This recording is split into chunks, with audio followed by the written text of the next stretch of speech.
Well, greetings and salutations, everybody. Welcome to my YouTube channel. My name is John Campea, and this is a companion video. What are companion videos? Well, I'm awfully glad that you asked. You see, every day on the John Campea Show, we take questions, live questions, but quite often we don't have time to get around to all the live questions get sent in, but I want to make sure those questions get answered in a video, so I gather them up and we address them here on companion videos. Now, this is Monday, April the 22nd. A little bit of a long one today because I didn't get around to doing Friday's companion video.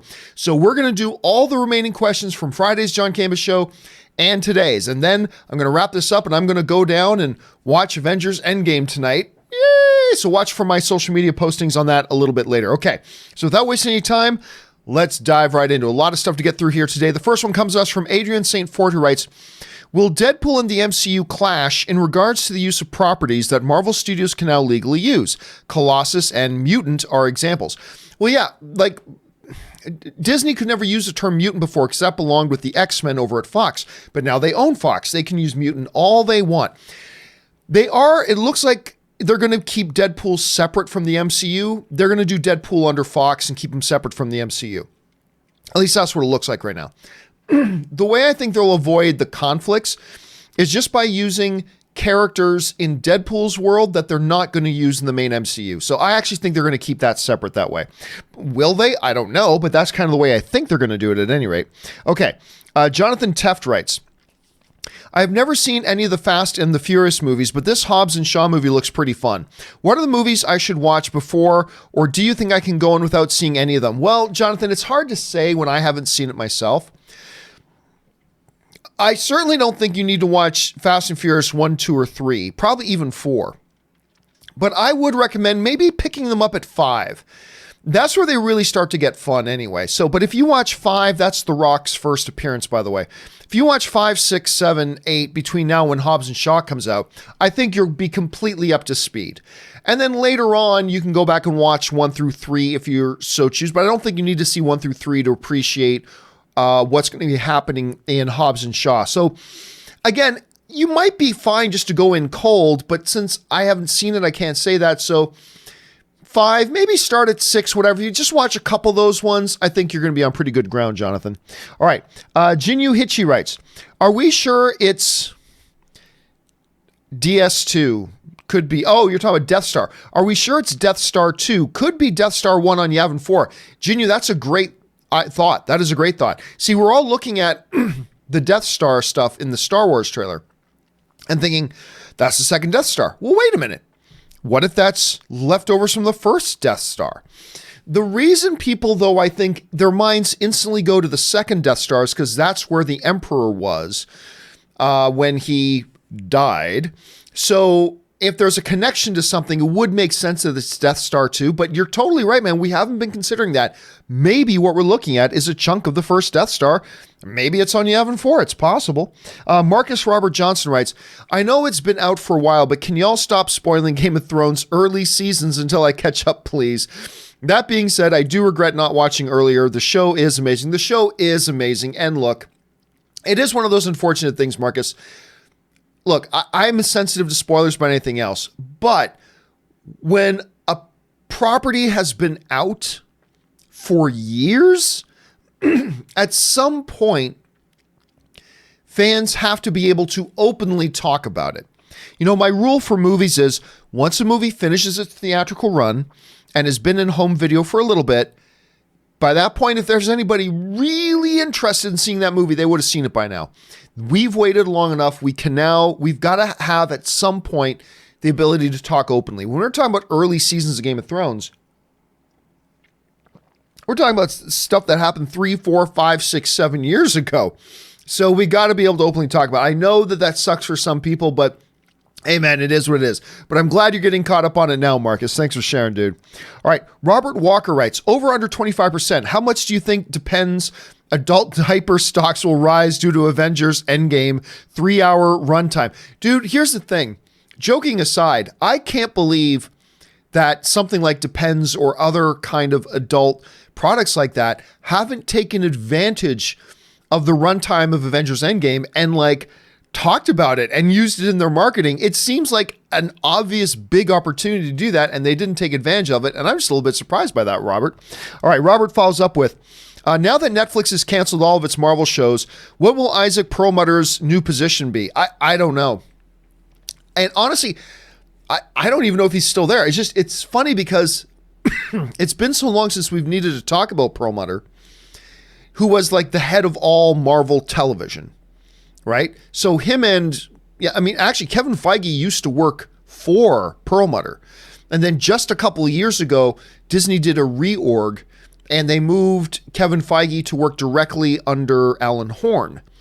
And then Perlmutter was running his own thing. So I'll be honest with you, I don't even know if Perlmutter's still with them. And if he is, what he's working on now, I just don't know. I just haven't even really thought about him much since the whole reorganization and Kevin Feige wasn't working for him anymore. That's a good question, Robert. I should look into that a little bit. And if you guys know, please jump down to the comment section, answer that question. What do you guys know that Perlmutter's up to these days? All right, like, comment, subscribe, writes, who's the biggest to smallest threat to Thanos of the OG3 Avengers? Well, there's more than OG3, but if you're talking about Thor, Captain America, and Iron Man, obviously the most major threat is Thor. Thor beat Thanos in one shot in Avengers Infinity War. One shot. One shot. Thor took down Thanos. So clearly he's the biggest threat.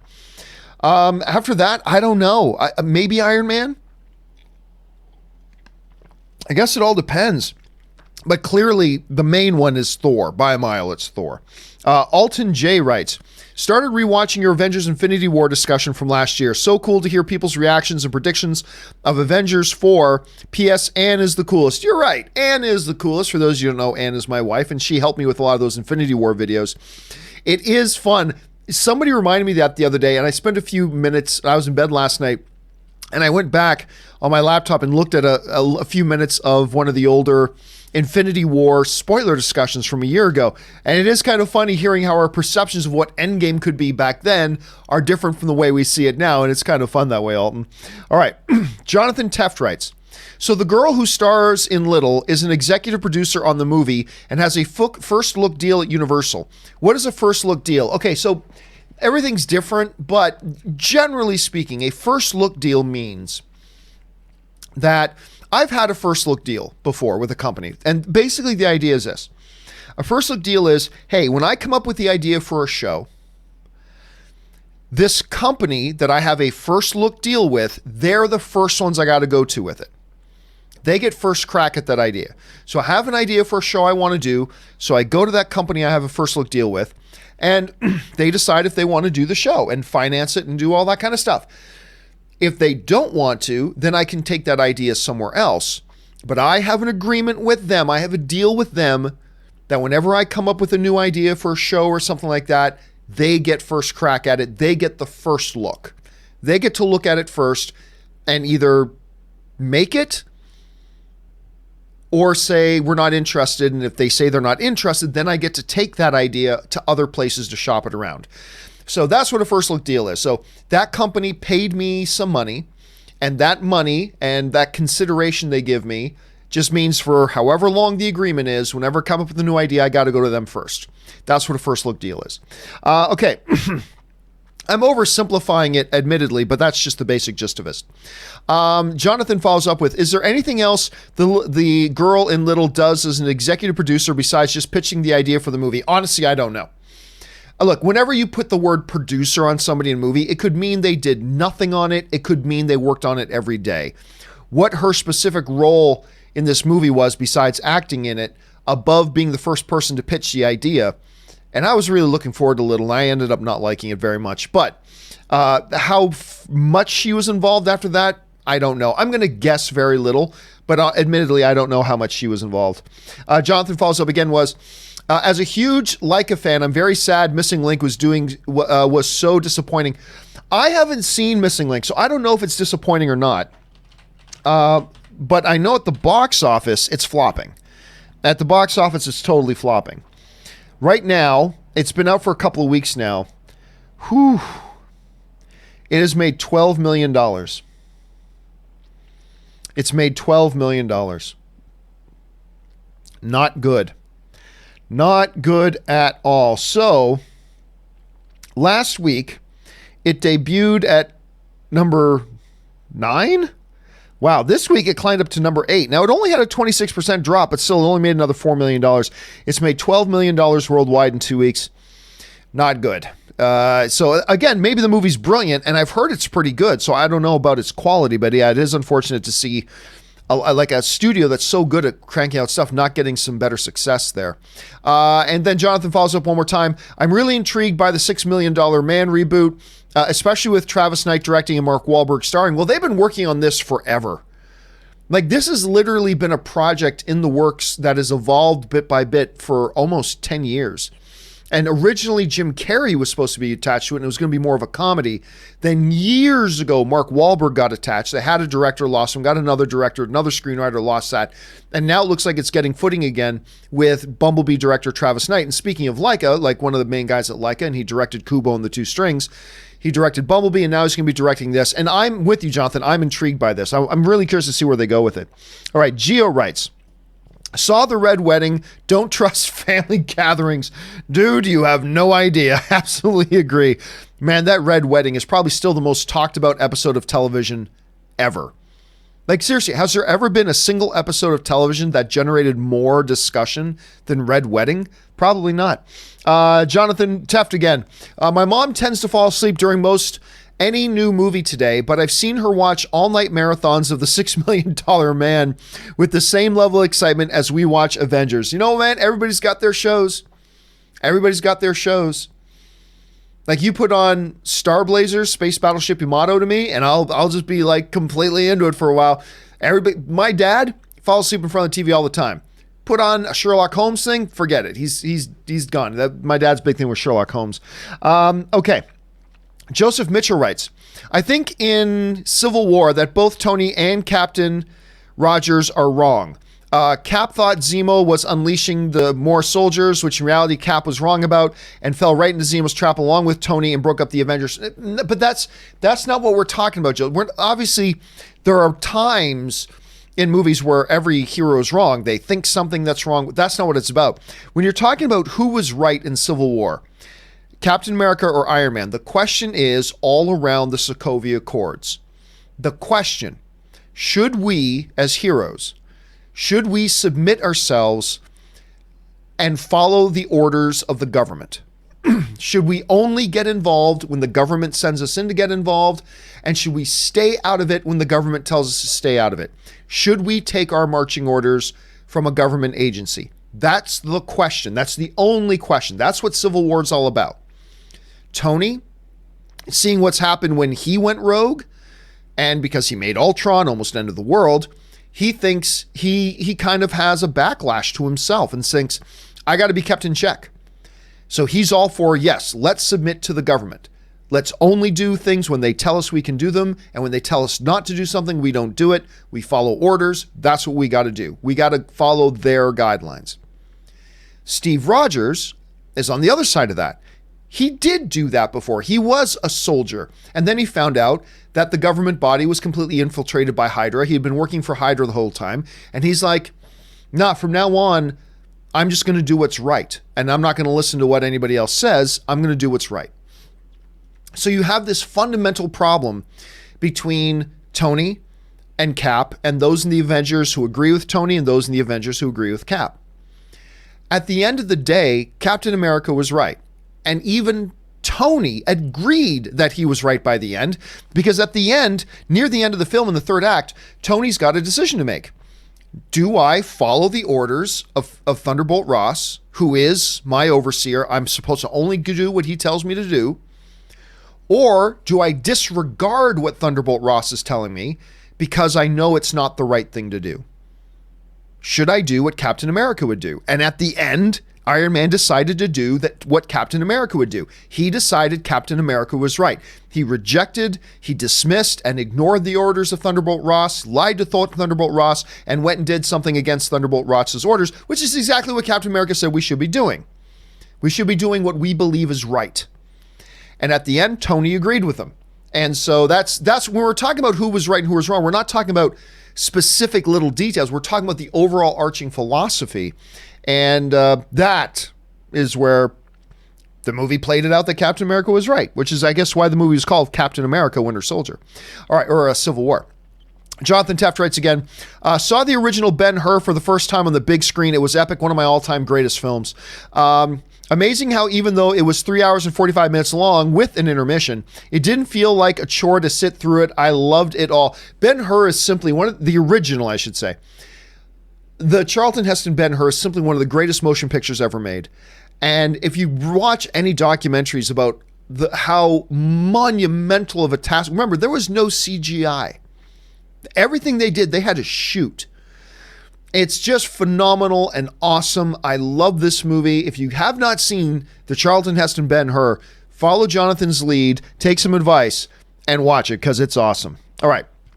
Brimp70 writes, Emilia Clarke signed a 3-film deal with Lucasfilm. How enforceable is that contract if they want to bring Kira back for a streaming series?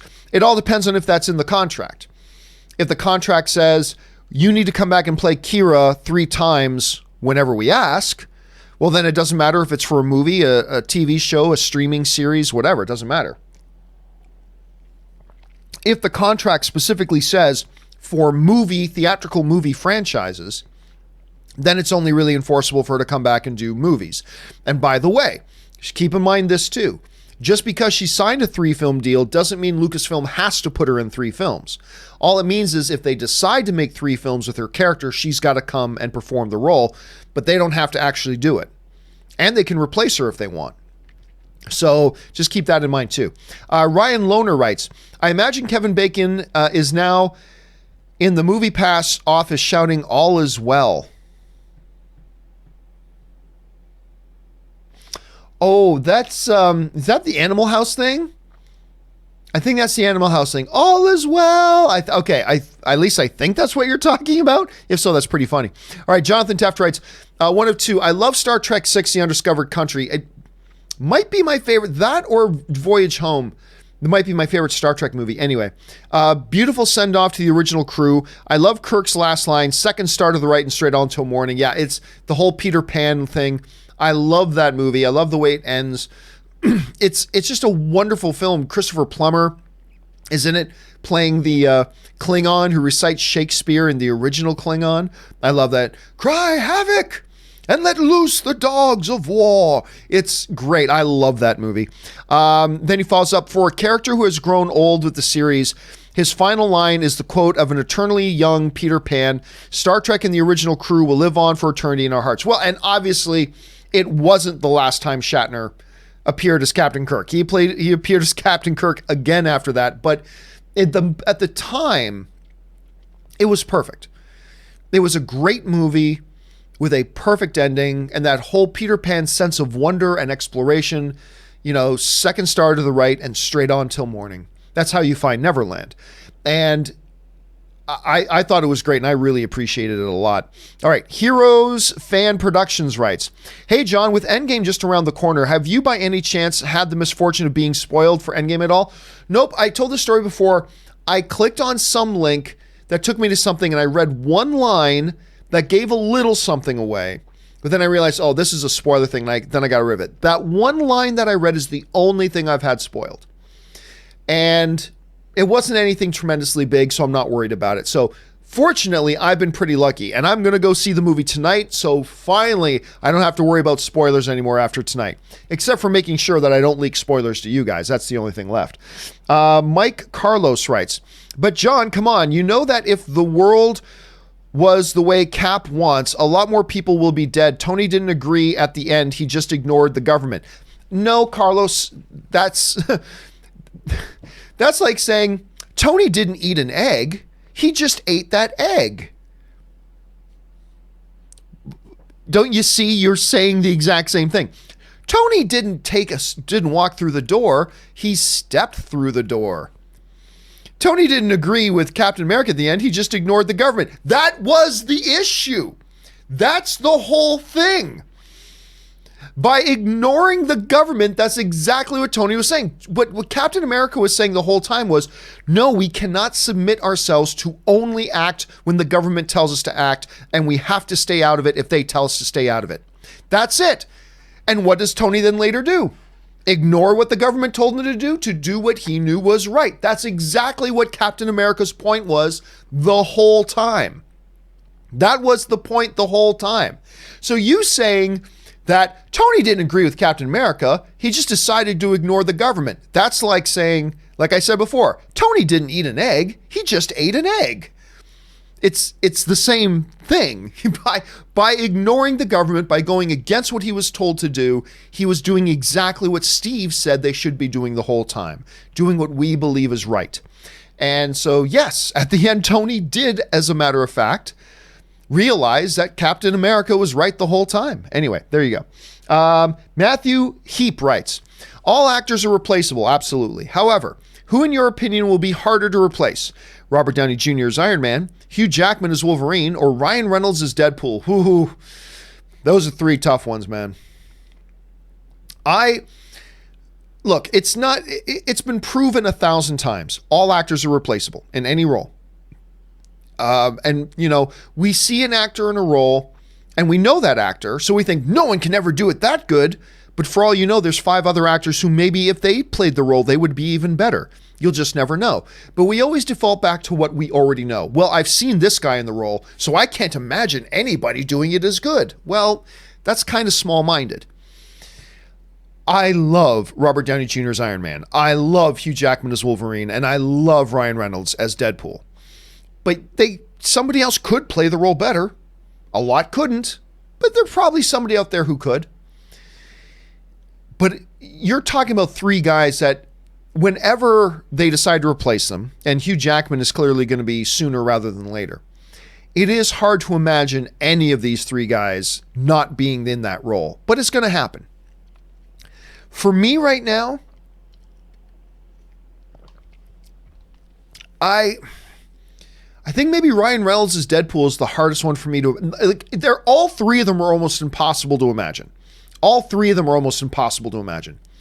But there's so much Ryan Reynolds in Deadpool and vice versa that it's really tricky for me imagining anybody else doing it. Now, I have a hard time imagining anybody else playing Wolverine. I have a very hard time imagining anybody else playing Iron Man.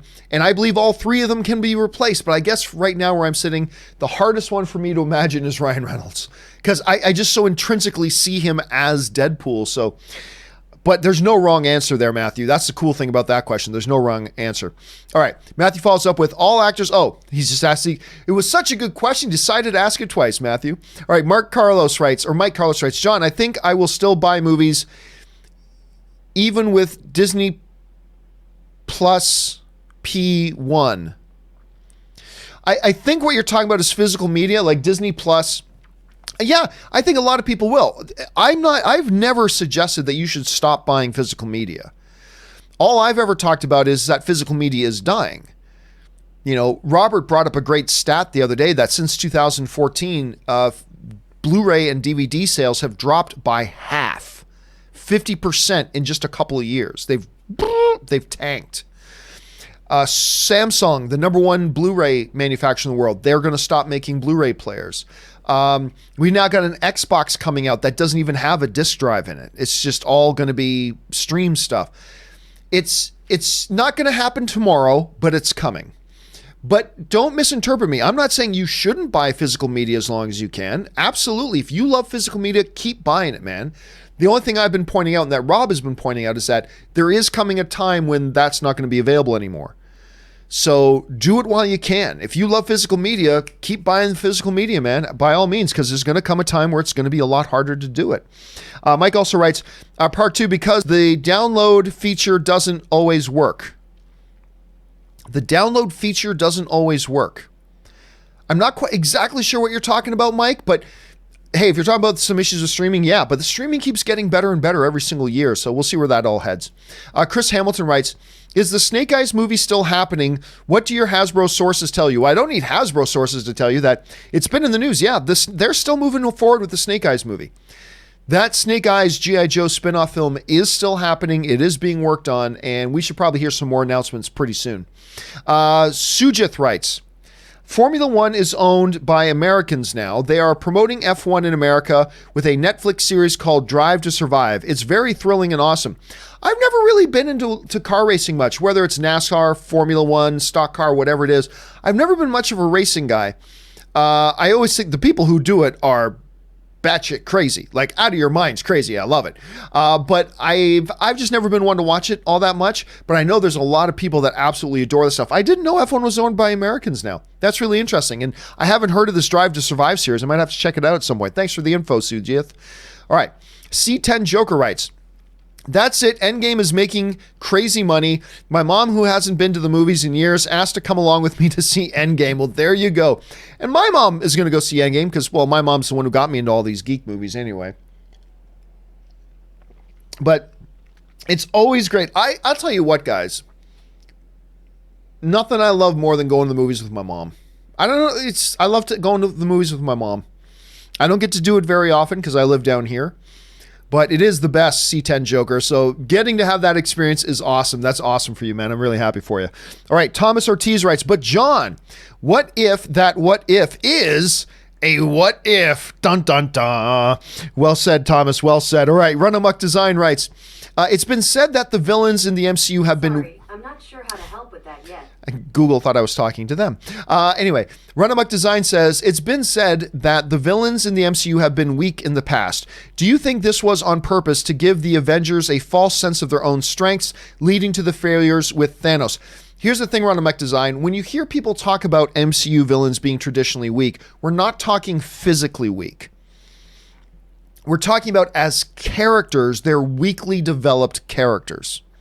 So when you hear me say that, hey, Marvel has a history of having weaker villains, I'm not talking about, oh, they're not physically powerful, like Malekith is powerful, right? Warmonger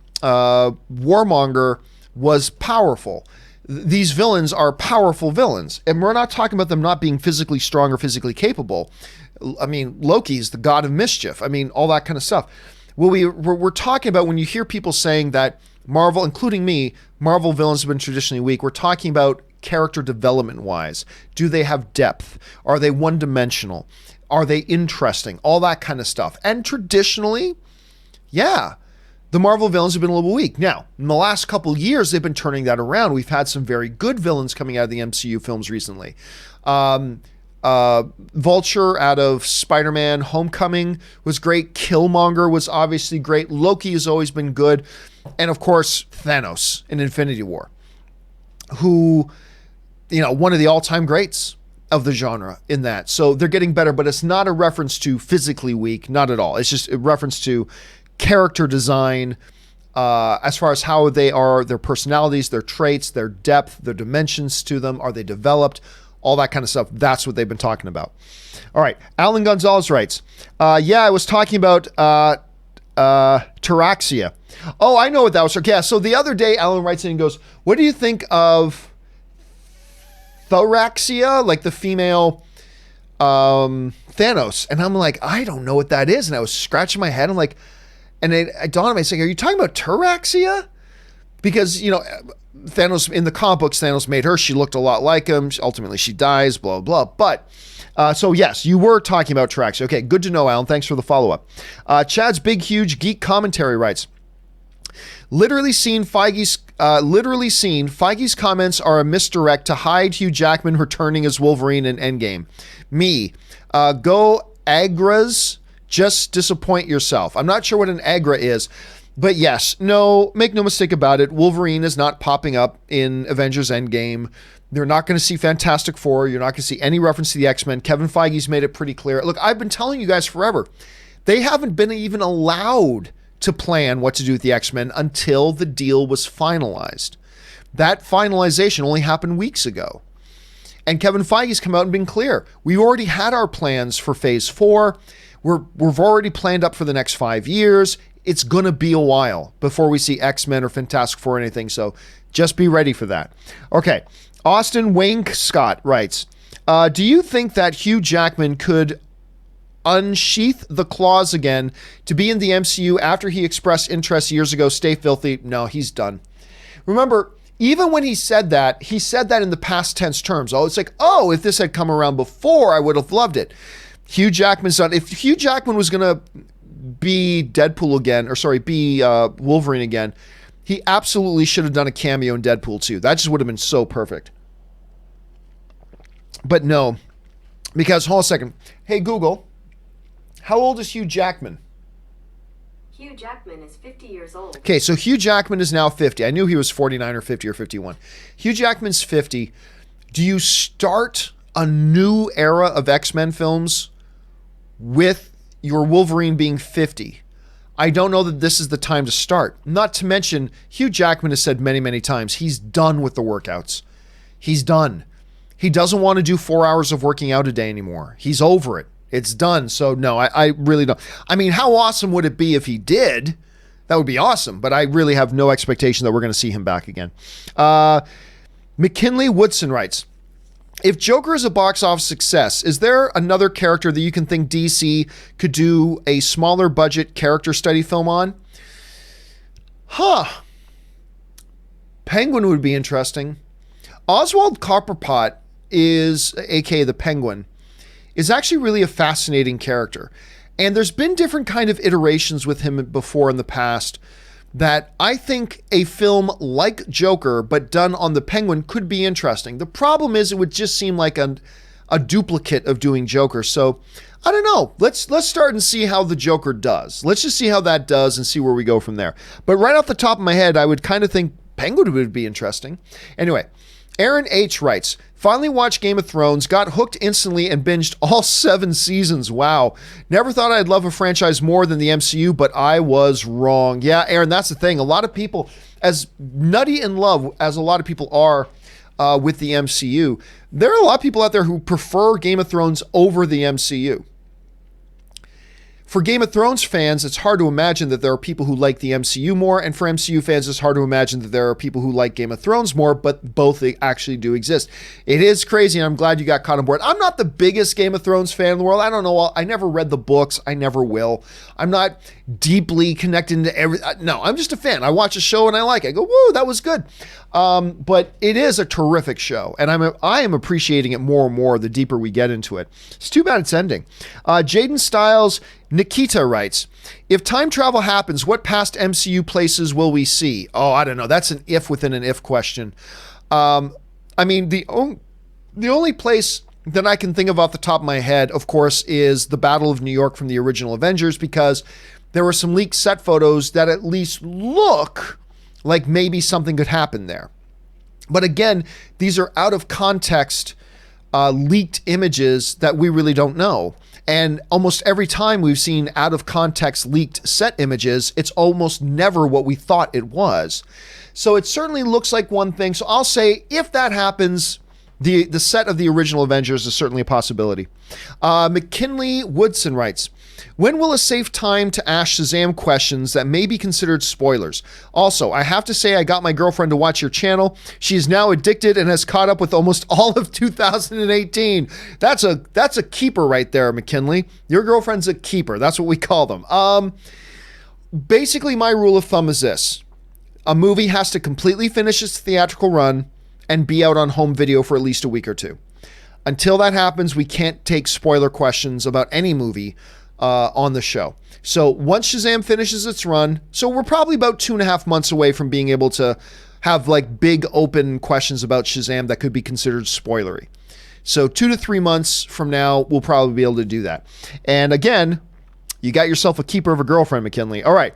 Aaron H. writes, there's no women within 100 miles. Then we've got to make do with what we've got. Torment is always good for a funny moment. Love that guy, dude. And he was so great in the newest episode. Oh my God. And seriously, Tormund and Gwendolyn Christie's Lady Brienne of Tarth. The Tormund and Brienne romance, if you will, is the greatest romance there's ever been on television. Oh my God, the whole situation makes me howl. Every time Tormund speaks, I just want to laugh my guts out. It's amazing.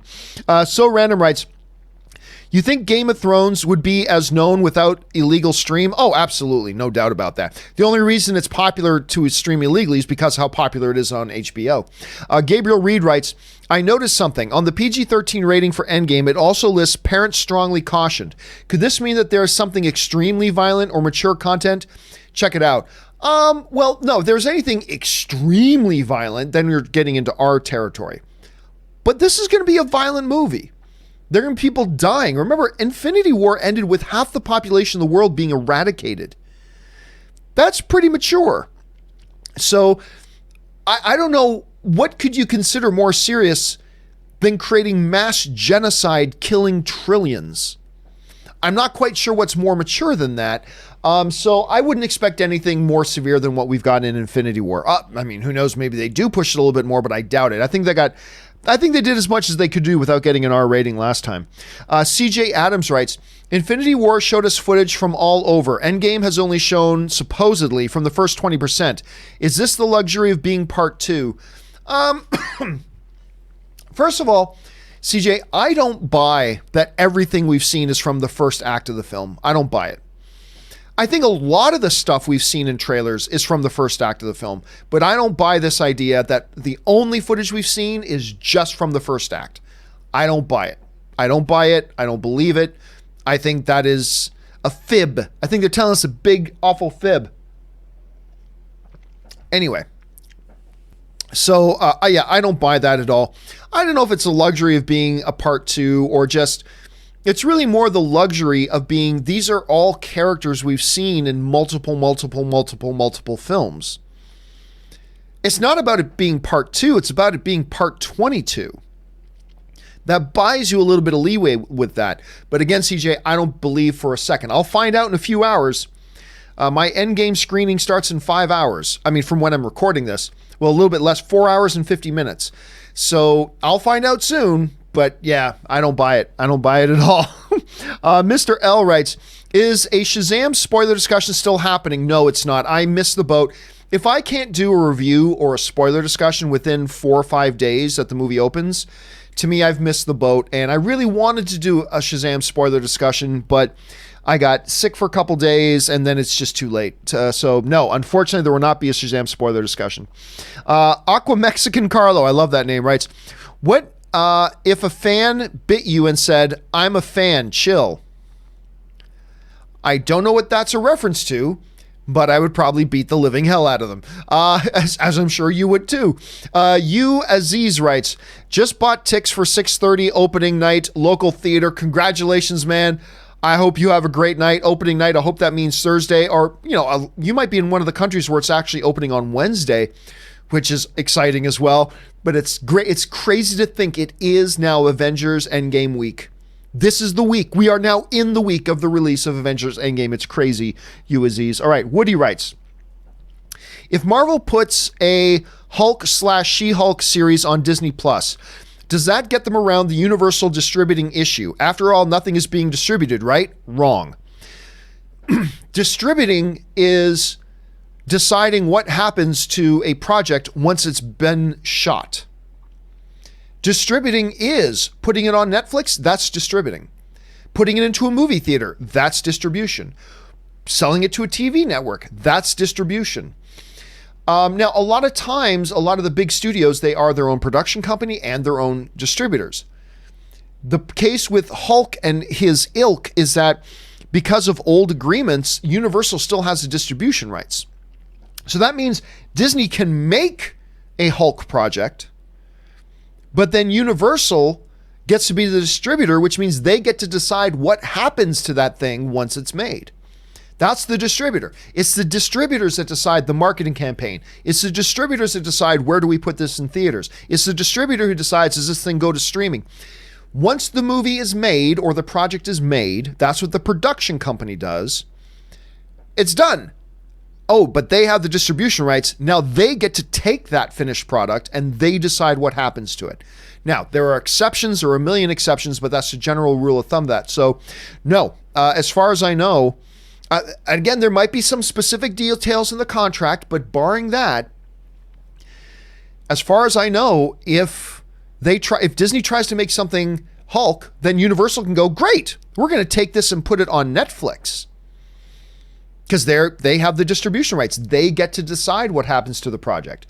There's the production rights, the distribution rights. They're two separate things, but they have to work together. So no, once it's made, whatever happens to it is distribution. So you can't say, after all, nothing's being distributed, right? As soon as you put it on a TV screen, that means it's been distributed. The production company makes it. The distribution company then takes and figures out what to do with it after that point. So no, it's still a sticking point, Woody. It's still a sticking point. All right. Mad1306 writes, I died laughing hearing you tell us Deadpool has sex with a Disney princess and Captain America films it and Dumbo flies in. I can't even remember. I remember doing that. I can't even remember what the topic was around that, but I did remember laughing at the thought of it. What was this? I can't remember what the specific question was, though, around it. I just remember it was pretty funny. Anyway, thanks for sharing that, Matt. I appreciate that. Matthew Heap writes, best sports documentary I've ever seen, The Class of 92. Highly recommend you watch it. It's the story of 6 youngsters who took over the world of football, also known as soccer. I've honestly never even heard of it, Matthew. Now, granted, I'm not a big soccer fan. I watch the World Cup, and that's about it. I'm not a big soccer fan, but still, I've never heard of that. My famous one is the Summit Series, the 72 series between Russia and Canada with Paul Henderson and all that kind of stuff. To me, it's my favorite sports documentary ever, but that sounds interesting. I'll have to keep an eye open for it. Thank you for the recommendation, Matthew. Zuri Manian writes, D&D follow-up, okay. I like the D6 system too. I'm publishing my own D&D setting. If I want to send you a copy once it's out, can I send you a copy? Absolutely. Just get it into a PDF form, send it to me at john@thejohncampeashow.com. I'd love to see it. And yes, the Star Wars West End Games D6 system is still my all-time favorite role-playing game system. Zach Reviews writes, when are you seeing Avengers Endgame, and when will your review be out? Seeing it 5 times, a 6 p.m. Friday, 11:55 p.m., Saturday, 3:10 a.m., and 8 a.m. on Sunday, 1:30 p.m. That's a long list. I am seeing it tonight in 4 hours and 45 minutes. The social media embargo lifts tonight after the screening. So at 10 p.m. tonight, I'm free to post on social media my initial thoughts, and then the full review embargo is tomorrow afternoon. So that's when you can watch for that stuff. Okay. Madsif Jada writes, not much diversity in Bollywood, China film market, etc. Hollywood singled out. Not much diversity in Bollywood, China film market, etc. Hollywood singled out. I'm not quite sure what you're asking. If you're asking me, why is there an issue in Hollywood about having more diversity than opposed to, say, Bollywood or China film markets? Well, I think there's some big reasons for that. Number one, you're talking about ethnically a much more diverse place, here, and it is the largest film market in the world. We are also the largest producers of film in the world and all that kind of stuff. So more is expected from there. Like when you look at the Italian film market, yeah, almost all of it's going to be Italian. That's understandable. The Hollywood market is really the movie market of the world. And so there's a little bit more expectation that comes in there. Aaron H. writes, turns out that Ned Stark and Rob Baratheon might end up joining their houses like they said in season 1, but with Arya and Gendry, not Joffrey and Sansa. It's true. It looks like they could finally see the merging of those two great houses, but not with the people that they thought of initially. It's a really good observation, Aaron. All right. Murray Reich writes, will the spoiler discussion still be going on at 6:30 p.m. PST? Because that's when I'll be done with the movie approximately. Can't see Endgame either, or earlier. So the spoiler discussion is going to be at 12 p.m. Sunday. So this coming Sunday, 12 p.m. Pacific Standard Time. That is 3 p.m. Eastern Standard Time. That's when our spoiler discussion is. I know not everybody's going to have a chance to have seen the movie by then, but that's pretty much as late as I can push it. And so, but that gives everybody Thursday to see it. Well, if you don't live in the US, that gives you Wednesday to see it. Then if you're in the US, you got Thursday to see it, you got Friday to see it, you got Saturday to see it, and you got early morning screenings on Saturday, or on Sunday you can still catch. So it's the open spoiler discussion for Avengers Endgame with me and Robert is going to be Sunday at 12 p.m. Pacific Standard Time. Mark it down. All right. The new Ulysses writes, some people say Thanos is sounding like a one-dimensional villain now because in the trailers he said that after he kills the Avengers, he will destroy the Earth. What? One line doesn't make somebody a one-dimensional character. What? Look, what? Are you surprised that Thanos is evil? I've had this debate with so many people this year. You know, Thanos is really evil. And people say, well, no, John, Thanos isn't evil. He thinks he's doing good. All great villains think they're the good guys. Okay? All great villains are the heroes of their own story. They see themselves as the hero of the story. Thanos absolutely saw himself as the hero, but that doesn't take away the fact that he was evil. Evil. Just ask Peter Dinklage's character if Thanos is a hero or evil. After forcing him to make that thing, killing all the other dwarves on the station anyway. Butchering all those Asgardians on that ship just so he could get the one stone. I mean, look at Heimdall, right? Heimdall teleports, uses the Bifrost to get Hulk out of there. Okay, it's done. What does Thanos do? That was a mistake, and he kills him out of spite. He murders him out of spite at that point. Thanos is evil. Nothing has changed. But being evil doesn't make him a one-dimensional character. He's already been established as a multi-dimensional character, but this new lines of his showing him being evil, it's just, he's evil. He's always been evil. It's perfectly good. All right, Matthew Cortez writes, have a great time tonight. Got my Thursday tickets, and I hope you have a great time, Matthew. I think we're all going to have a good time, man. Murray Reich writes, review embargo date, social media. Social media is tonight. Review embargo date is tomorrow. So tomorrow afternoon is when you can start see the full Avengers Endgame trailers or Avengers Endgame reviews going up. Tonight, social media embargo lifts and we'll be able to share our instant thoughts later tonight at 10 p.m. Pacific Standard Time, 1 a.m. East Coast time. Daryl Best Wadley writes, Cobra Kai Season 2 on Wednesday, Endgame Thursday night, Kill Me Friday, life doesn't get any better. Did you ever finish Cobra Kai Season 1? No, and I don't want to rain on your parade, Daryl. I thought it was garbage. I watched the first 3, 4, or 5 episodes with Ann and Corey, and I'm like, I can't take it anymore. This is utter trash. But I know a lot of you guys love it, and that's great. It's just for whatever reason, even though I was excited about it, and I was really looking forward to it, I think it's just utterly absurd, terribly done tripe. But that's just me. It's all subjective. I'm glad you love it. My wife likes it too.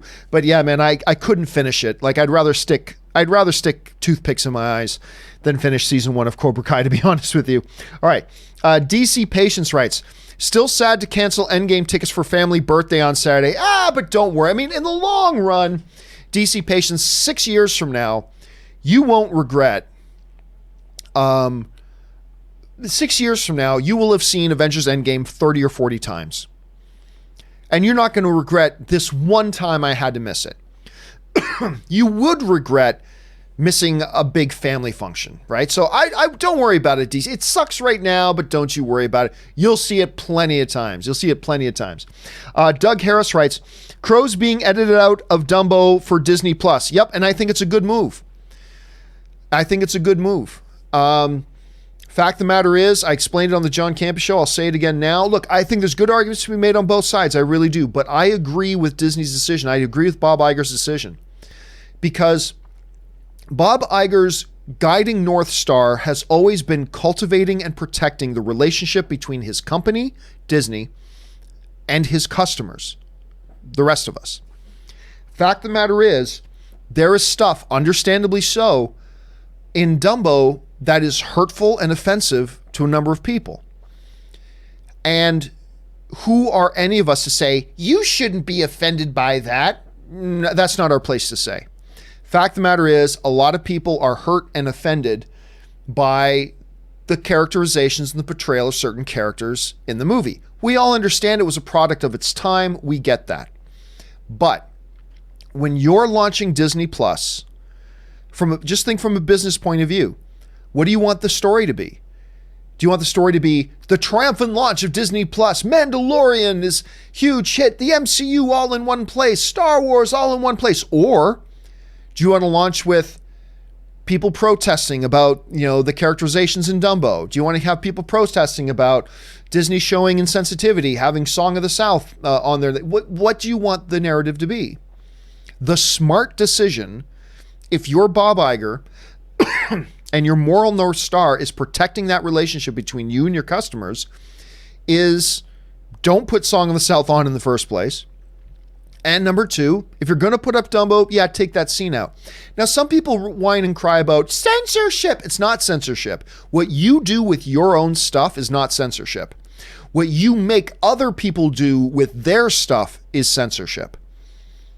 So I gave this example this morning on the show. If Disney, let's say Disney's only putting Disney stuff on Disney Plus, obviously, but just for an example, let's say Universal wanted to put Jurassic Park on Disney Plus. And I said this in this morning show, but it bears repeating. And Disney said, well, we love Jurassic Park, but there's that scene where the guy's sitting on the toilet and the T-Rex blasts the outhouse away and then reaches down and rips the guy in half while he's sitting on the toilet. We think that's a little too much, so we're going to edit that out. And Universal's like, what do you mean you're editing our movie? Like, that's our movie. Yeah, but we don't think our audience should see that, so we're going to edit it out. That's censorship. But if Universal decided, you know what, this is our movie, we don't want that scene in our movie anymore, we're taking it out. That's not censorship. Censorship is when you're enforcing what you want on somebody else. That's censorship. When you're making your own decisions about what you want in your own stuff, that's not censorship. That's your creative right. It's your property. You can do with your property whatever you want. It's not censorship. You're not forcing it on somebody else. You're doing something with something that is yours. It's not censorship.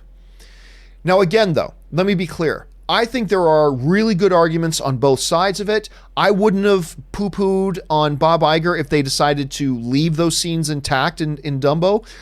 At the same time, I think he made the right decision by taking them out.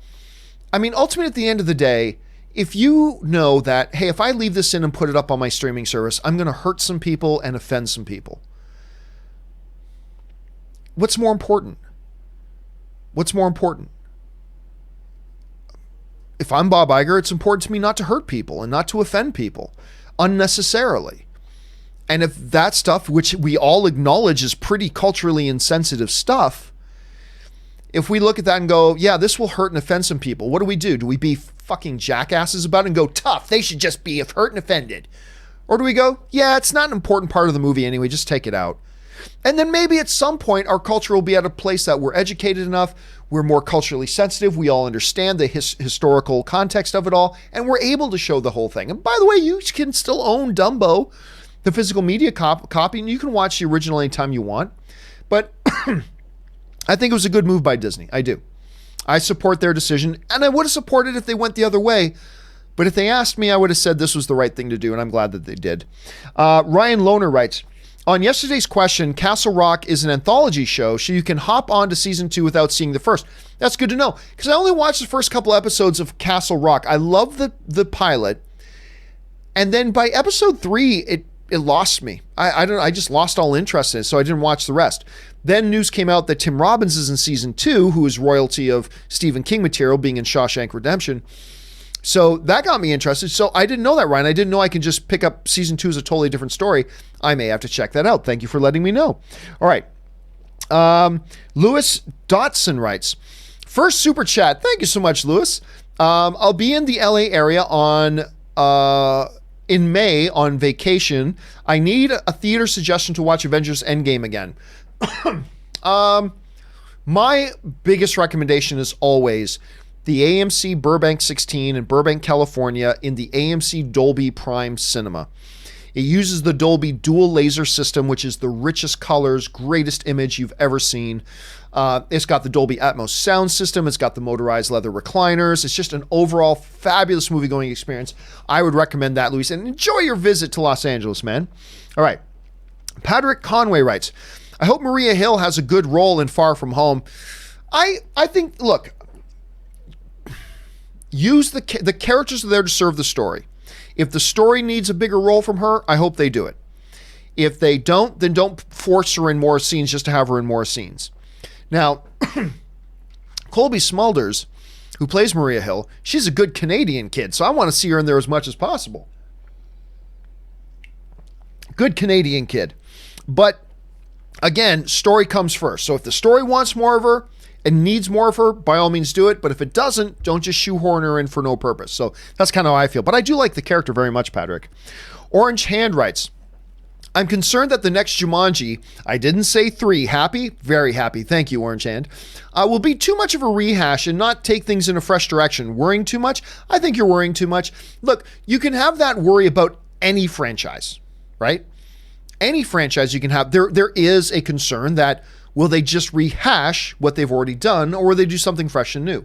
That's always the question. You can ask about every franchise.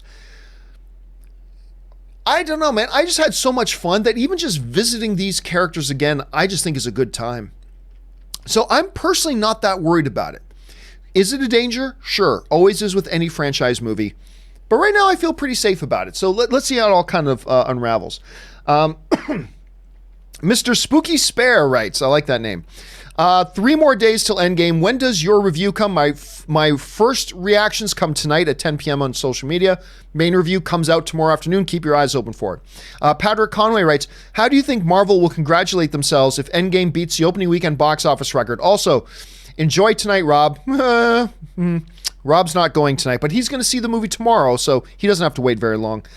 I don't think they'll congratulate themselves. There's a tradition in Hollywood that when a new movie becomes the biggest opening weekend box office winner, there's a tradition in Hollywood that the studio that did hold the record will take out like an ad in a paper with a big piece of art saying, congratulations, like, so when The Force Awakens became the big opening weekend box office record, I can't remember, I think Jurassic World was the record holder at that point. The Universal did this big thing about dinosaurs handing off the medal, a gold medal or a baton to Star Wars, The Force Awakens characters. And then when Avengers beat that, they took out a great thing of Star Wars characters handing it off to them. So it's a wonderful little tradition. I really like it. But if an Avengers movie tops an Avengers movie, I don't really think you can graduate. So I'm not expecting much. But I do expect it to break the record. Orange Hand writes, moments in your life that felt right from a movie. I don't know. It's a great question, Orange. Off the top of my head, I'm not sure. I'd have to think about that. Lee McHenry writes, hello, John and Robert and Ashley. Well, obviously it's just me right now. Happy Endgame week. Me and my drama class are going to Endgame this Saturday. That's awesome. I can't wait. This will probably be my 5th time I see it before I watch it with them. That's amazing. That's the best kind of school trip right there. Because really, Endgame is a cultural event. It's not just a movie. It's a cultural event. And it's a big deal. So, I mean, going with your class and all that kind of stuff, what a great shared experience to have. I think that's an awesome idea. Have a great time, man. All right, Cameron Belgrade writes, last night's Game of Thrones was like the locker room before the Super Bowl. Great episode. It felt like a stage play. I'm telling you what, guys, I have eaten up the first 2 episodes of Game of Thrones. I have been riveted every single second. Amazing character dynamics and dialogue and conversations. This is the stuff that makes Game of Thrones special. Any stupid show, I've been saying this a lot lately, but it's true, any stupid show can go, clang, clang, we're fighting with swords, clang, clang. Anybody can do that. Not can build years of character dynamics and character chemistries and dramatic narrative and all this kind of stuff that has just been coming to a head these first 2 episodes, and I have loved it. Every conversation, every line of dialogue has been fabulous. I've just loved it, Cameron. All right. Let's see. Brad Brickley writes, enjoy Endgame tonight. I'm not jealous at all. I'm looking forward to having a good time tonight. Here's hoping the movie's good. Vishal Sethi writes, I was 11 when Iron Man came out. Wow. I'm 22 now, literally double that age, and I'm super stoked for Endgame. The MCU has been around for half of my life. Crazy. And look, it's clearly not been around for half of my life, but it's been around for 10 years. It's difficult to imagine a time when we didn't have the MCU around in some way, shape, or form, right? It's crazy. And, even go back before that to 2000 with X-Men, which, that first X-Men movie really launched the new era of comic book movies. And it's hard to remember that there was a very dark time in comic book genre prior to that first X-Men movie. And it's really weird. It is kind of funny to see where we are now, Vishal. And you're right, it's been around for half your life. It's kind of crazy when you think in those terms. Okay, Kevin Martinez writes, what do you think will happen between Natasha and Bruce in Endgame? Love your show. Thank you so much, Kevin. I don't actually expect much to happen, but I'm telling you what, I hope they do. Because that dynamic and that relationship that they started to build in Ultron, I thought was amazing. I loved it. I've said it before, I'll say it again. My favorite line in that movie is when she's talking to Bruce and she says, there's always been these guys who are ready to run into the fight. But then along comes this other guy who runs away from the fight because he knows he'll win. Oh my God. Because you think on paper, why would Black Widow be attracted to Bruce? I memean, come on, Black Widow's the hottest of the hot. She could have any guy she wants. Why would she be attracted to Bruce? And in that one line when she's talking to Bruce, she goes, I've had all these guys always ready to run into the fight. And then there comes this other guy who runs away from the fight because he knows he'll win. At that moment, I full-fledged bought into that relationship. at that point. And I really hope they do something with it, but I don't think they will, unfortunately. Murray Reich writes, how much is a ticket to iPick theaters? Do you have to dress fancy or casual? Can you order just popcorn, snack, soda? I have one in Manhattan I want to try. Well, look, I've only ever been to one iPick theater that was in Pasadena, and that was the other night. It was a great experience. I'm sure, like other theaters, how much a movie ticket costs varies from city to city. For me, it was a $23 ticket on a weeknight. It was a $23 ticket on a weeknight. So I don't know what it'll cost in Manhattan. I have no idea. You do not have to dress fancy. No, you're just going to a movie. It's casual. And yeah, you can, as a matter of fact, popcorn is just served to you complimentary. When you're in your seat, they just bring you a popcorn. So that's just complimentary. And yes, you can just get that popcorn and soda, but if you're hungrier, they have full menu, big table in front of you, all that kind of stuff. The food was good. But yeah, you can just have popcorn and soda if you want. Absolutely, you can. But again, I've only been to an iPick once, and it was the one in Pasadena. I don't know if the one in Manhattan's the same or different, or you'll just have to go and check it out. I hope you have a good time, though. I know I had a really good time at the one here in Pasadena. All right. Bames John, I love that name, writes, hey, John, hope you enjoyed tonight to the fullest. I hope so, too. Over under 30% that Endgame will be your all-time favorite comic book movie. I'm going to go under 30% on that. Mainly because of Infinity War. I loved Infinity War, but Infinity War is not my top 5. I love the movie. It's great. I have a wonderful time with it, but it's not top 5 to me. Top 5 to me is the first Avengers, the greatest one ever made. Then, in no particular order, Logan and The Dark Knight are in the 2 and 3 spot, in whatever order you want. And then, Winter Soldier and Civil War are in there. Those are my top 5. And so I like all those movies more than Infinity War, but I like Infinity War more than a lot of other movies. So anyway, because I love Infinity War, but it didn't make my top 5, I'm not expecting Endgame to crack. Maybe it cracks my top 5, but I don't think there's a good chance it becomes my all-time favorite. Who knows? We'll see when I go there, but I'm going to take under 30% on that. Derek Walker writes, every screen should have its own bathroom. Every screen should have its own bathroom for ticket holders only, where the movie plays on a little screen above the sink and urinals. Problem solved. Yeah, except that's ridiculously unrealistic. You don't have the space for it, and you don't have the money for it, because to build bathrooms is freaking expensive. And you simply don't have the real estate to build a bathroom in for every screen. Otherwise, it's a great idea. Unfortunately, Derek, it's a completely impractical one because they don't have the physical space for it. And then there's all that money it would cost to build them. They're not cheap. Mista47 writes, praying for you, Doshi. Of course, yeah, we have one of our community members, Doshi, who, shared today that has been diagnosed with leukemia, the same thing Roman Reigns has, and that he just came back from.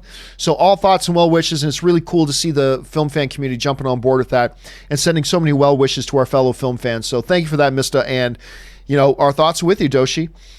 Terrell Wise writes, how well do you think Rocket will fit in with the Avengers? I think great. Why? Because the writers know how to fit in the various characters. I think Nebula will fit in great. I think Rocket's going to fit in great because they've got great writers who know how to make that all kind of work. So I'm expecting good things from it. Ryan Lohner writes, I've seen about 10 3-hour movies in theaters and never had a bathroom problem. After all the talk here, I'm starting to think it's a superpower. Or maybe, and that's great for you that you've never had a bathroom problem.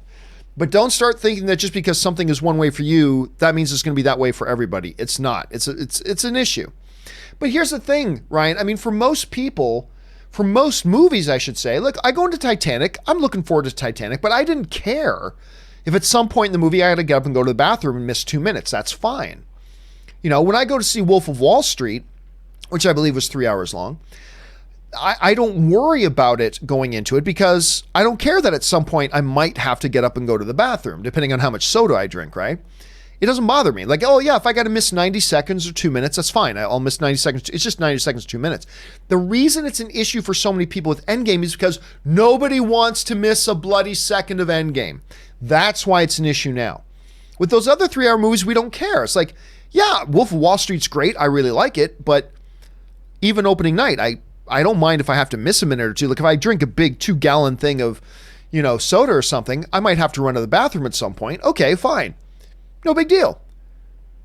But with Endgame, it's a big deal because nobody wants to miss a single second, Ryan. Nobody wants to miss a single second. All right. Christian Borges writes, hey, John, first ever super chat. Well, thank you, Christian. Good to have you here. Love your show. I hope you enjoy the premiere, my friend. I'm seeing it Saturday in IMAX with my roommates. I'm so excited. Dude, that's awesome. Because I've been talking about this a lot this week in particular. Movies are shared experiences. I go to movies by myself all the time if Anne's busy. And it's like, hey, I got a couple hours to kill. AMC Burbank 16's right up the road. I'm going to walk on down there and check out a screening of this movie, whatever. That's fine. But seeing these movies for the first time, especially these big event ones, they're great shared experiences. And the fact that you're going to get to go and you get to go with your roommates, that's awesome, Christian. I hope you guys have a fabulous time at that. Stay spoiler free. All right. Mr. 47 writes, luckily, I've got Mortal Kombat 11 to calm me until Thursday. I think I might have to pick up Mortal Kombat 11. I used to play a lot of Mortal Kombat when I was a kid. I might have to pick that one up too, because I thought the previews look pretty good. Because they showed the first ad for it at the Video Game Awards, and it looked pretty brutal, so I might have to check that out myself, mister. All right, Rufino Salazar Jr. writes, listening to you while working at home. And I'm doing it while working at home too, Rufino, so we've got that in common. I'm glad you're able to watch us and join us wherever you're at, Rufino, so thanks for sharing that, man. All right. David Galvez writes, John, you lucky dog, that's me. You get to see Endgame. I do, but we all get to see Endgame this week. All of us get to see it this week. It's an exciting time. It's hard to believe it's finally here. DG2 writes, off today, thankfully. I'll be watching the live stream of the premiere. Awesome. So excited. Hashtag Thanos still demands your silence. Yes, he does. I saw this other great meme, and it's a picture of Doctor Strange in Infinity War when he's sitting down doing the, and he's going through all the 14 million possibilities. So it's that, and then the caption is, remember, Doctor Strange saw Endgame 14,602 times and didn't share any secrets. Or didn't share any spoilers. Be like Doctor Strange. I thought it was a great meme. Be like Doctor Strange, everybody. Don't share spoilers. All right. Mike McHale said, Feige said Far From Home will be the end of Phase 3. Yeah, we talked about that on the John Campea Show today, but it doesn't mean anything. It really doesn't mean anything at all. It's just an arbitrary, made-up kind of division that has no significance whatsoever. Because look at the last phase, Phase 2. You know what the last movie of Phase 2 was? People say, well, Avengers Ultron. It wasn't. Officially, the last movie of Phase 2 was Ant-Man, which had no bearing and interest on anything. So, yes, they're made up, arbitrary, meaningless. End of Phase 3 is going to happen to be Spider-Man Far From Home instead of Endgame. But it has no meaning and no significance. Honestly, as far as I'm concerned, it has no meaning and no significance because they did it with Ant-Man and that didn't mean anything either. Petson68 writes, nice to see my favorite YouTube trio again. Hope you guys had a good time or have a good time at Endgames, especially you, John, at the premiere. I hope so too. You know what? I'm going to do a little bit of live streaming tonight with my phone.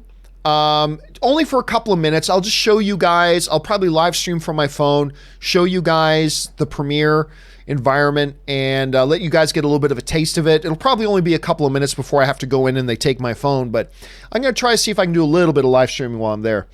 All right. Pixar Fanification writes, just saw Beetlejuice on Broadway. Nice. And oh my God, it was so much fun. I highly recommend this show for any Tim Burton fan. I got to say, I'm actually not a Tim Burton fan. He's got a couple of movies I quite appreciate. Overall, I'm not a big Tim Burton guy. But I heard about this and I'm like, I got to admit, man, I'm pretty intrigued. It's good to hear that you saw it and that you enjoyed it. So I'm going to have to check that out when I get an opportunity to. Thanks for sharing that, Pixar. All right. Second Street Marvel writes, Cap, what you did all those years, it wasn't you. You didn't have a choice. Bucky, I know, but I did it. Goosebumps. Oh, man, that so heartbreaking, so hard. And you feel for Bucky because Cap's right. It wasn't his fault. It was somebody else controlling him. It wasn't his fault. But how do you convince yourself of that? How do you get over that guilt? And kind of the same thing with Tony. Like, Tony, why are you trying to kill Bucky? It wasn't his fault. It wasn't his choice. It wasn't his decision. It wasn't him in control of doing it. I don't care. He killed my mom. So you understand, how could Bucky just forgive himself and get over that guilt? And how could Tony just get over that? We don't always think rationally in the heights of really extreme things. And I love the fact that Civil War really played to that. And I love those scenes, Second Street Marvel. I really do. All right. Mike Lynch writes, besides Cap, which character do you want to see most in Endgame? Oh, that's Thor. I've always been a massive Thor fan ever since the first Kenneth Branagh movie. Which I thought was magnificent, and Thor Ragnarok was incredible. I thought Thor was the MVP of Infinity War. I'm definitely looking forward, mostly for Captain America, but after Captain America, I'm really looking forward to seeing what Thor does in this movie. Peteson68 writes, John, don't drink too much soda today. I know. I gotta like pace myself and make sure I squeeze every drop out of me before the movie starts, and hopefully I can make it all the way through. Piggy B writes, or Miggy B writes, can we get your final Endgame prediction today? Financially, my final guess for opening weekend for Endgame is going to blow by the opening weekend record. I believing 279 million. So that's going to be my guess, 279. We'll see how close we get to that, and otherwise we'll just wait and see. Carter James writes, got a job at AMC. Congratulations. First day is Friday. Wish me luck. Good luck, Carter. Man, if I could have had a job in a movie theater when I was in school or something like that would have been awesome. But anyway, dude, congratulations on that. I hope you really enjoy yourself and enjoy being around the movies all day. All right. Andrew Elsenheimer writes, hey guys, how long till you're back at the studio? Well, here's the thing. I moved stuff out of the studio because the place was falling apart. You guys remember we had like 22 leaks in the roof. The place was just becoming a mess. We had decided at the stream that we were going to be changing studios. So I had to get everything out of there. And then we kept everything out until a new studio home was decided and all that kind of stuff. And that's for months we've been out. And I put up an announcement on my website saying, guys, listen, we're out of the studio. It's going to be a while before we're back. We're going to be doing things from the home studio for a while, blah, blah, blah. I won't go into details right now. I will at some point shortly, but I can tell you we're not going back. We're not going back. And I'll go more into that another time, but yeah, we're actually not going to be going back into this, at least not into that specific studio. More information coming sooner rather than later. All right. Ryan Albanesi writes, highly recommend the Mustang, John. It was holding back tears all the way back to the car. I'll be honest with you, I haven't even, not that I know of off the top of my head, I don't even recognize the name, the Mustang. I'll have to check it out. Thank you for sharing that, Ryan. Star Wars Row Reviews. John and crew, you guys are the best. Well, thank you, Star Wars Row Reviews. I appreciate that, man. Thank you. Andres Leal writes, took all week off from work, so I enjoy Endgame week. That's some dedication right there, Andres. Taking a week off work to just mentally prepare yourself from Endgame. That's some hardcore stuff right there. I salute you, sir. Senpaigar writes, If Palpatine comes back from cheating death, like mentioned in episode 3, I'd be okay with that. But then how would you kill him permanently? Well, there's ways. There are many ways you can come up with. Look, and that's a trope that's been done a lot of. Just look at Lord of the Rings, for example, right? They thought they killed Sauron in the Second Age, but it turns out as long as the ring was around, he could return. And so their solution was destroy the ring and it destroys him. Okay, great. There have been other movies like that I've used. We thought the guy was dead, but it turns out he's still right. Look at Harry Potter, right? You had He Who Shall Not Be Named, and he had all of his Horcruxes. Okay, well, I guess we got to destroy the Horcruxes and all that kind of stuff. So it's not like this would be the first time a motif like this was used. There'll be a way to kill him, and they'll figure it out. If he is physically in the movies, and that we don't know for sure yet. Justified Fun writes, love the show. Thank you so much, Justified. First movie merch, the bride's sword from Kill Bill is now mine. Ooh, that's a nice. Now, I'm going to assume that's a replica and not the actual one that's hanging on Quentin Tarantino's wall. So I'm going to assume it's a replica, but man, that's a good one to have. I've always been fascinated by movie swords. Pardon me. I've always been fascinated with movie swords. So, like, I would love to have Aragorn's sword from Lord of the Rings, the sword from Kill Bill. I'd love to get a version of Wesley's sword from Princess Bride. Whether you're talking lightsabers or whatever, that sounds like a good one to have, Justified. So congrats on that, dude. Urban Excursion writes, if Endgame sucks, will you tell us tonight or on Sunday? Oh, I'll tell you tonight.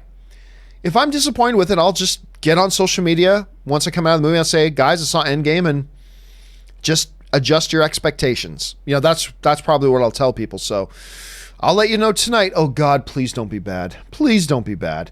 Kian Shingler writes, Endgame is looking good. I hope they do something interesting where they blur the lines between right and wrong, i.e. fixing Thanos' work comes at a moral price. Would bookend Thanos' story arc nicely? It would. There are probably going to be big choices. I'm anticipating, Kian, I don't know what the specifics will be, but I'm anticipating there are going to be some big choices that need to be made. And probably choices that straddle a moral fence. And it's going to be, there's right and wrong in both choices. Which one is the most right? Which one does the most good? They may have to face that. And I'm sure sacrifice is going to be a part of it. Other than that, I have no idea. I'm in a glorious position where, like everybody else, I have a lot of theories, but I really don't know what's going to happen tonight. I'm as oblivious to almost everything going on in there as you guys, but I think you're onto something there, Keen. I really do. I think you're really onto something about how the fact that this is going to come down where we're going to have our heroes probably in multiple occasions, are going to be facing maybe even debilitating, paralyzing moral choices. And I mean, you got Captain America there, and I think even he's going to struggle with that. And if they do stuff like that, if they go more dramatic with it, you know, you guys know me. In all the big comic book and sci-fi movies, the more dramatic they go, the more I seem to appreciate them. So I hope you're right, dude, and I think you may be onto something. All right. Let's see here. Patrizia Starnella writes, is/are there an episode of television you simply cannot watch more than once? I have two. Opie's death. Oh, yeah. I'll be honest with you, Patricia, I've never watched Opie's death a second time. I've never watched it a second time. I didn't even realize that till you just brought that up. I've never gone back to watch that episode again. Yeah. So I think I'm with you on that. And The Red Wedding, never again. Okay. As opposed to Opie's death, I've watched The Red Wedding like 10 times. Maybe more. It's just so shocking and ballsy and audacious that they did that. It was crazy. So I'm with you on the Opie one for sure, because I've never gone back and watched it again. But The Red Wedding, maybe I'm just a glutton for punishment. Red Wedding, I've seen that at least 10 times. Minimum 10 times. All right, Kian Shingler writes, P.S. Arc, not Arc. Oh, don't worry, Kian. I knew what you meant. I had your back on that. Don't worry about it. Inventory writes, will you block Super Chat and hold impression for Thursday?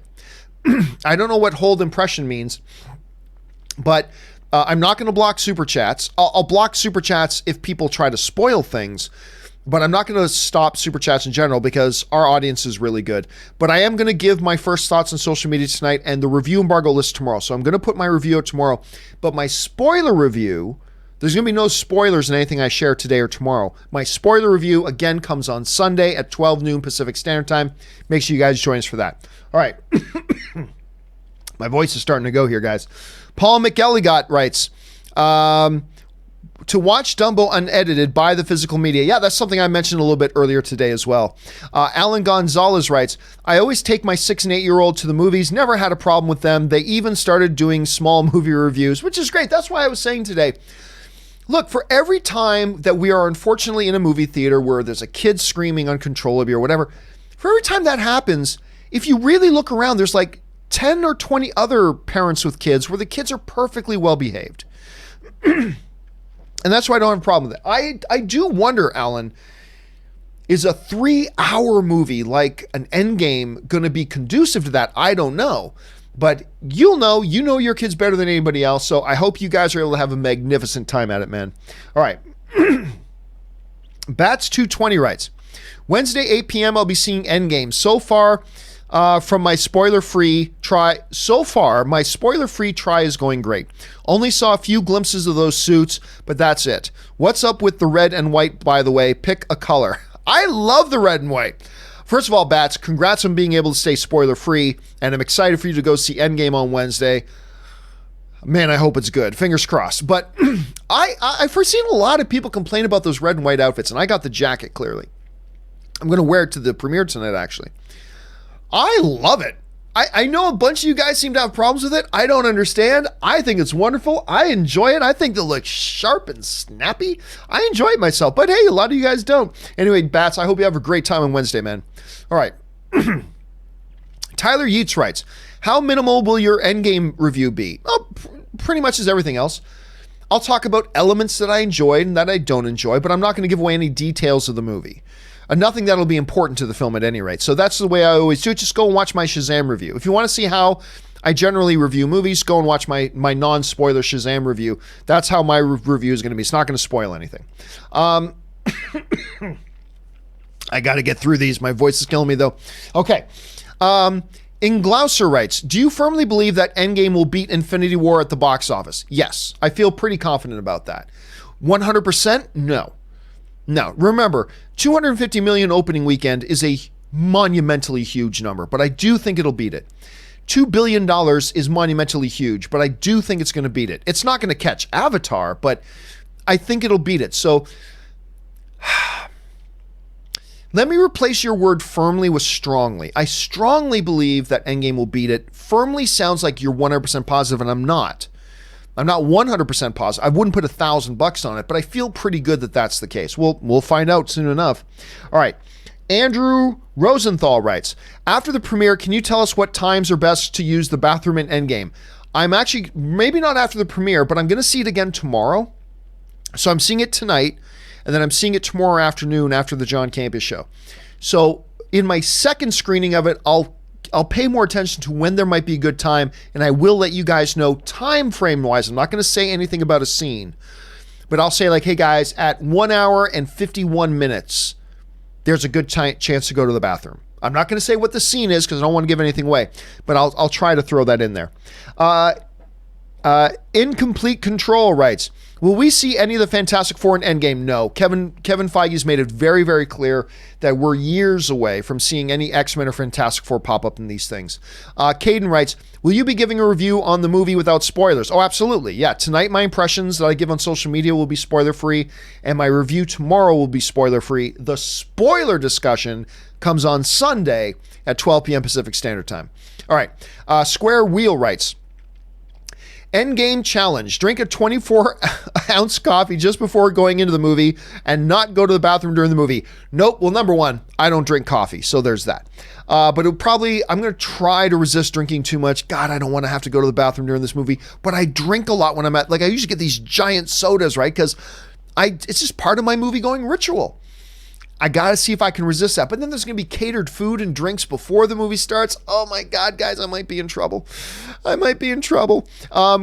All in the alt writes, or Atlanta, I guess that is. Could Endgame pass The Dark Knight to become the GOAT comic book movie? Well, The Dark Knight isn't the GOAT comic book movie. Avengers, the first one, is the GOAT comic book movie. I know a bunch of people think it's... a whole bunch of people think it's Dark Knight. A whole bunch of people think it's Winter Soldier. A whole bunch of people think it's Logan, whatever. For me, the GOAT one is the first Avengers movie. But that being said, like I said earlier, I don't expect it to become the greatest. Because like I said, to me, Infinity War was great, but it wasn't top 5. So movies like Dark Knight, Avengers, Logan, Winter Soldier, Civil War, for me, those are top 5. But I'm not expecting that. It's possible. If you ask, could Endgame pass it? Sure, it could. But I'm not expecting it. But it doesn't need to be top 5 or the greatest ever to be amazing. It can be really fantastic and not be the best thing ever. So, yeah, just keep that in mind when you go see it. Regan Crisp writes, I had a dream last night that I saw Endgame and it was bad. I was crushed. I don't want to feel that disappointment again on Wednesday night. I got a midnight showing. Here's hoping, man. Look, just like I said, every movie we see could be the greatest thing ever. Also, every movie we see could be the worst thing ever. We all have to accept going into this movie that it could be bad. I know that sounds unfathomable. I know it sounds ridiculous. I know it almost sounds a little bit, I don't know, heretical. But you do got to accept that there's a possibility Endgame's just not going to be good. It's true. It might not be. I expect it to be good. I expect it to be great. But I'm going to go in with an understanding that it could be bad. Because if you don't understand that it could be bad, you're being a little bit naive. Because every movie can be bad. But I have a lot of faith in it. I have all the faith in the world in Kevin Feige. I have all the faith in the world in the Russo brothers. I believe this is going to be great. But I'm going to keep it in my mind that, hey, you know what? Everybody makes mistakes. Everybody has a bad day at the office. Maybe this is going to be one of Marvel's bad days at the office. Who knows? We'll have to wait and find out. All right. Mr. L writes, I never need to pee during movies. My superpower? Well, man, God bless. But you probably don't drink as much as some other people do during and before movies, because I drink a lot. Daniel Weissy writes, any actors you hated at first, then completely changed your mind? Mine is James McAvoy. I hated him and wanted. Oh, I loved him and wanted. Anyway, then loved him ever since First Class. Channing Tatum. I for the longest time, I said he is the worst actor getting work in Hollywood. Channing Tatum, for the longest time, I said he is the worst actor consistently getting work in Hollywood. And I just thought he was terrible. Then he started to find his groove in comedy. And I saw him in this one little comedy where he had a smaller role in it, but he was pretty good in it. I thought, oh, wow, Channing Tatum was actually pretty funny in that. And then a couple things, and then he did 21 Jump Street. And he so impressed me in 21 Jump Street. But then I saw him in a few other things, like some more dramatic stuff. And I'm like, he's improved. Like, it took him a while, but man, he's improved. And Channing Tatum went from a guy that I used to think was the absolute worst actor in Hollywood, consistent getting business. He's now evolved into a guy that I actually I really look forward to watching a movie when he's in it now. I even got excited about him being in Gambit. And now everybody poo-pooed on the idea. I don't know what you're thinking, but I thought he would have been a good Gambit. I really do. So yeah, I'm gonna go Channing Tatum on that. All right, where are we at here? Dim-Sum05. Oh, and this is the final question of the day, ladies and gentlemen. Dim-Sum05 writes, as long as they keep the original Dumbo available to purchase, I think it'd be okay. I think I would be okay with it. It does kind of feel like hiding their past, though. But I think look, you got to weigh something. Sometimes you got to weigh stuff. You can look at it like hiding your past, or you can look at it like, hey, we know there are some people that if we put this on our service, it'll be hurtful and offensive to them. And is it really important is it so important that we keep a scene with some stupid crows in it? Is hurting and offending some of our customer base worth that? I don't think it's hiding the past. I think it's a little bit of a compromise, actually. I think it's a compromise. We won't keep it off Disney Plus, but we're going to try to take some steps to make sure it's not hurtful and offensive to some of our viewers. That's fine. I really don't have any problem with it. And like Rob made a great point this morning where we talked about this issue. He goes, at some point we as a culture will be at a point where we can do this kind of stuff and talk more openly about this kind of stuff and be in a better place and be more educated about it. And that time will come, but it might not be right now. And so that's why I'm kind of good with it too. Anyway, guys, that will do it for this installment of the companion video. We're all caught up now on Friday's companion questions and on today's companion questions. And guys, the next time you see me on camera, I'm going to see an Avengers Endgame. I'm really excited about that. Thank you guys for being here and for sending in all those questions. Not just because you give us great topics and fun things to talk about as film fans, but also you're supporting the channel while you're doing it. And I thank you greatly for that and for keeping our shows on the air. Thank you so much for that. All right, guys, that will do it for me. My name's John Campea. And until next time, go Endgame!